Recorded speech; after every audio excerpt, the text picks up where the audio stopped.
Hello hello सबैलाई के छ जनताहरू। हजुरहरूलाई चाहिँ मेरो ब्लगमा चाहिँ स्वागत छ। आज हामी रूपाकोट शान्तिपुर हुँदै अहिले चाहिँ हामी फारसेतर्फ लागिसकेका छौँ। हामी अहिले शान्तिपुर बजार नजिकै आइपुगेका छौँ। शान्तिपुर बजार प्रस्थान हुनभन्दा अगाडि इन्टर हुनभन्दा अगाडि चाहिँ यहाँ चाहिँ सानो मन्दिर बनाइएको छ। सायद मलाई जानकारी भएअनुसार चाहिँ यहाँ चाहिँ विश्वकर्मा यो गाडीहरूको पूजा गरिन्छ नि, हो त्यसैको पूजा चाहिँ यहाँ हुन्छ मेरो विचारमै। गलत पनि हुन पाएँ। यो उदी खोलाको पुल कटेर हामी शान्तिपुर बजारमा इन्ट्री गरिसकेका छौँ। यही नजिकै चाहिँ हाम्रो चन्द्रकोट गाउँपालिकाको कार्यालय पनि रहेको छ। यो बाटो पिच हुन नहुन एउटै छ, पुरै त बम्पी रोड के, कतै दबेको कतै उठेको, पुरै त भाइब्रेट टाइपको के बाटो पनि, चिल्लो नै के पुरै कस्तो। ल हामी चाहिँ यहाँ पुलिस बिट रहेको छ। यता चाहिँ बस पार्कदेखि हामी माथि लाग्यौँ। यहाँ चाहिँ मेरो थोरै काम भएको भएर यहाँबाट चाहिँ म भित्र लागेँ, बजारभित्र लागेँ।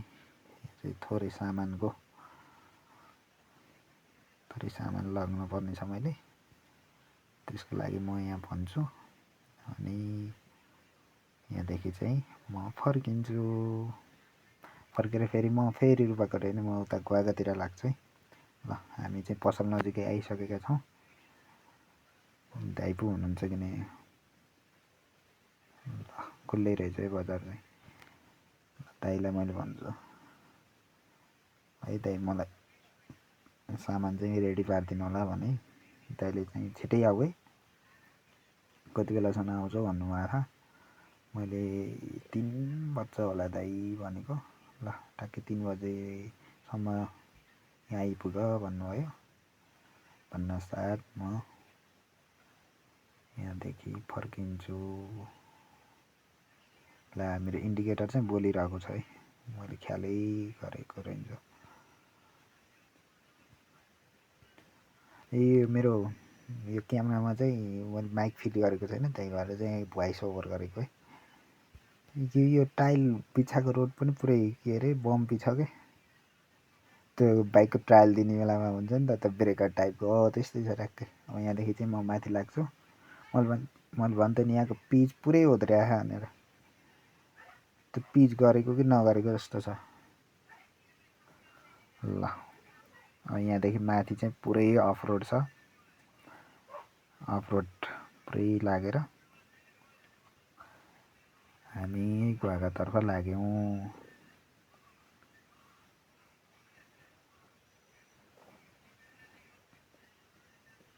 अफ रोड यस्तै हुन्छ हुनलाई त।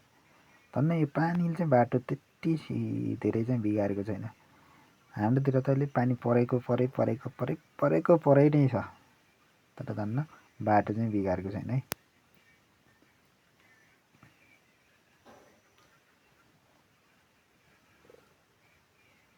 ल हामी गुवागा भन्ने यसो अगाडि पुग्छौँ। सायद आजको हाम्रो टार्गेट भनेको चाहिँ देउराली पनि हुनसक्छ, तर गुवागा कटिसकेपछि चाहिँ त्यहाँ रुमालबारीहरू छ। त्यसको चाहिँ मैले अर्को पार्टमा अथवा अर्को भिडियोमा हाल्छु। यो चाहिँ त्यहाँ माथि पुग्ने बाटो भयो। पुरै भाइब्रेट भएको छ बाइक त, उठेर चलाउँदा पनि त के अरे अझै पनि हानिरहेको क्या।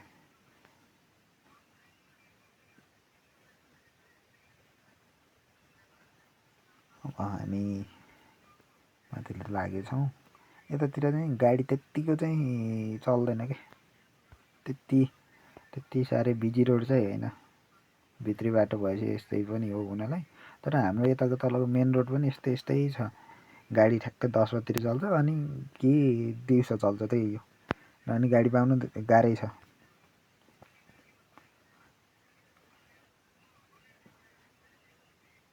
चाहिँ पुरै टक्क रोड चाहिँ के अरे खेतको बिचमा छ क्या। ल तपाईँले भिडियोमा देख्नुभयो होला।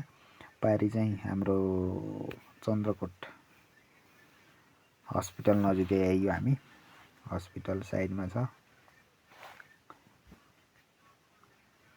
हामी यस्तो हस्पिटलको यहाँ एउटा म फोटो खिच्छु अनि हामी माथितर्फ लागौँ। ल अहिले चाहिँ हामी यो गुवागाको गाउँ कटिसकेपछि चाहिँ यहाँ सानो बस्ती रहेछ। यहाँ चाहिँ बस्ती रहेछ अनि अहिले चाहिँ त्यो चौतारी पाकेर पुरै कालो भएको। सायद त्यहाँ चाहिँ चौतारी टिप्ने काम भइरहेछ।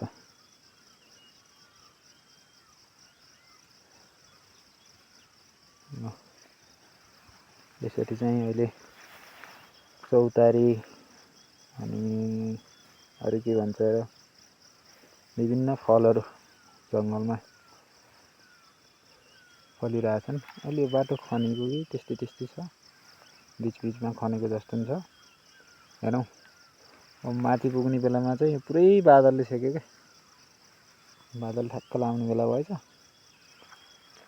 यो पुरै माथितिर देउरालीतिर चाहिँ पुरै बादल लागेछ जस्तो छ। It is not good. हामी ब्याड टाइममा आइयो यता चाहिँ। त्यही पनि जाउँ, एकछिन बसौँ, इन्जोय गरौँ। हामी अब फारसी देउरालीतर्फ लाग्यौँ। लाग्ने क्रममा चाहिँ यो चाहिँ मोबाइलबाट लिएको हो। टाइम ल्याप्समा हेरौँ एकछिन।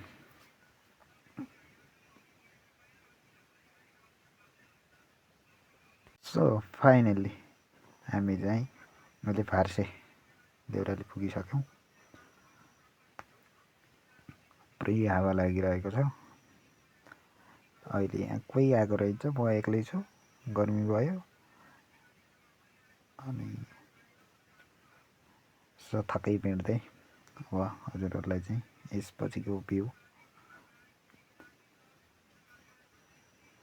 म पक्कै पनि देखाउने छु। यहाँ बस्न चाहिँ आनन्द छ, घुम्न आउन आनन्द छ, पिकनिक